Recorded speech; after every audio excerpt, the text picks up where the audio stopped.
I'm still mind blown that the subconscious mind is always eavesdropping on self talk, on everything that you say. Everything in and of itself is an affirmation at that point.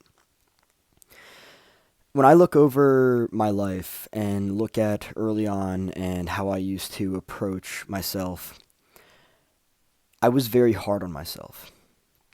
And this obviously impacted myself, my overall sense of self, my self esteem, how I saw myself, everything. And what I'm realizing now, what I've realized after all this time, is that being hard on yourself is not the answer.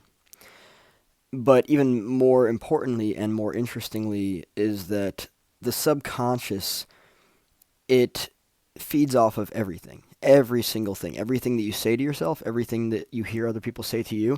This is why it's not just important about like what you say to yourself, but it's also important the people that you have in your life, right? You know that saying, you are the average of the five people in your life.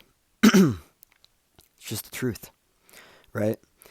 And the subconscious mind is going to give you exactly what it is that you ask for. So if you ask yourself, why am I such an idiot? It's going to search for reasons, right?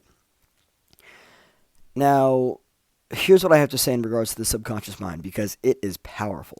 It's creating your reality. The subconscious mind is creating your reality because what you have fed it is what it's creating as your present experiences.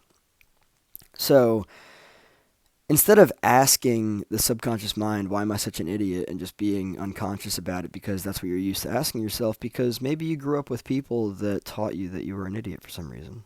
It's not true. It's just what they taught you, and that's also a reflection of how they feel about themselves. If you approach it from much more of a quality standpoint, because you can ask yourself a low quality question like, why am I such an idiot? You can also ask yourself a high quality question. And that high quality question could be something like, why am I so incredible? Why am I such an amazing person? It'll find reasons. But this goes even beyond that. Understanding that the subconscious is always eavesdropping. Think about that. It's kind of like, here's a funny example. Social media is always eavesdropping too. How else does it know that you want to buy something, right? It knows because it's listening, always. The subconscious mind knows because it's listening, always. So with that level of awareness, right? A lot of people look at the subconscious mind and they're like, yeah, it's just autopilot. I'm not going to say that it's not, but there's a specific level of awareness there that's gathering data, right? The pursuit of being more conscious of that can really transform dynamics of how a person approaches themselves. Every single thing that you think and say to yourself and listen to other people say to you matters. And it is both that simple and complex at the same time.